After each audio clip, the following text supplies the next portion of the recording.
O áudio que vocês vão ouvir agora é parte do podcast Xadrez Herbal. Caso vocês queiram ouvir mais sobre esse assunto e outros temas de política internacional, é só ir em xadrezherbal.com. Bem, então passemos agora para a coluna da professora Vivian Almeida. Olá, pessoal, espero que estejam todos bem. Uma certa ocasião eu estava conversando com um amigo meu, que é um civilista de primeiríssima qualidade, mas a formação básica dele é em direito civil, mas a especialização é direito digital.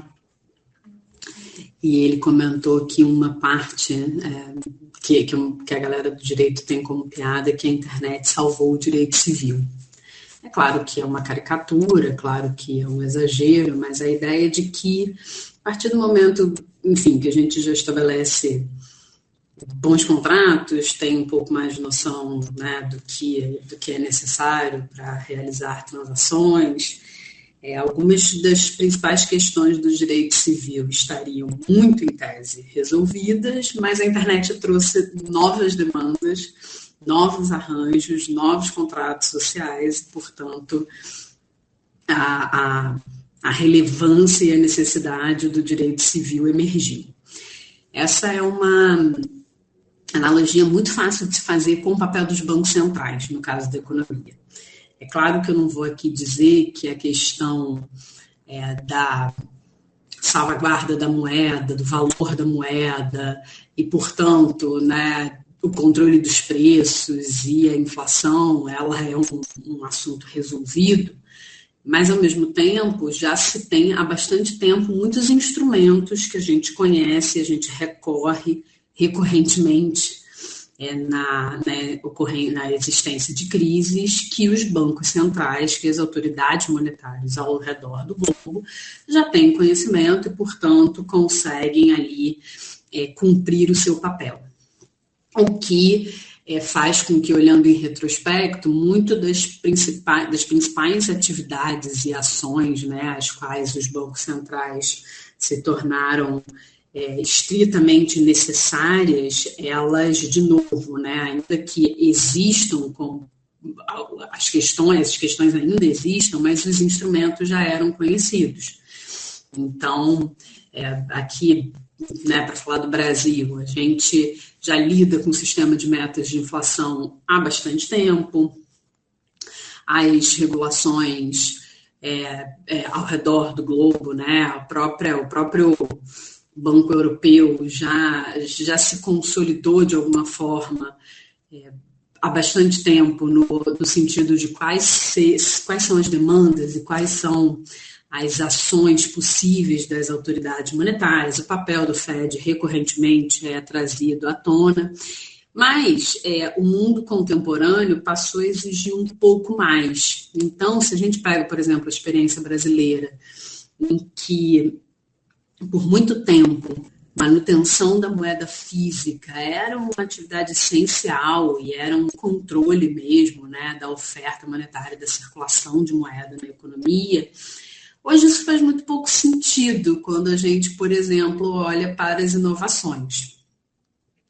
E as inovações tecnológicas trazem arranjos sociais, não só dentro do escopo das autoridades monetárias, que trazem muitas soluções e muitos dilemas, né? Então, se a gente pensa na digitalização da economia e, por extensão, na digitalização dos meios de pagamento, se por um lado, acho que todas as pessoas que nos ouvem aqui agora têm Pix ou usam Pix, né? Ou se não têm ou usam Pix, usam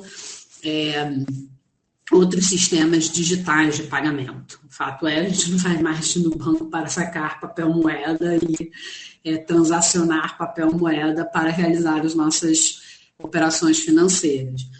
Se isso tudo é uma praticidade que a gente sequer imagina um mundo sem, né, ao mesmo tempo, isso pode criar uma série de questões, como, por exemplo, a exclusão de pessoas já excluídas do sistema financeiro.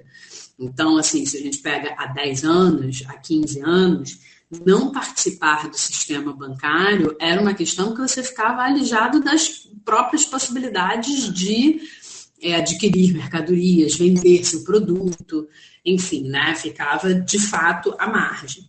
Mas, ao mesmo tempo que se impõem essas exclusões e que se impõem esses dilemas, justamente o papel das autoridades monetárias, que é o início dessa coluna, reacende a importância dessas instituições no sentido tanto de promover essas inovações, mas também de retomar o seu papel de autoridade monetária e, de alguma forma, de cuidar da saúde financeira, do sistema financeiro nacional de um determinado país, porque, obviamente, que tornar as pessoas excludentes ou, de alguma forma, não ter infraestruturas digitais de pagamento que se conectem ou que sejam, ou que provoquem assimetrias de informação, ou seja, só as instituições que têm acesso às informações e não necessariamente os usuários. Então, as autoridades monetárias reacendem aí com um papel super interessante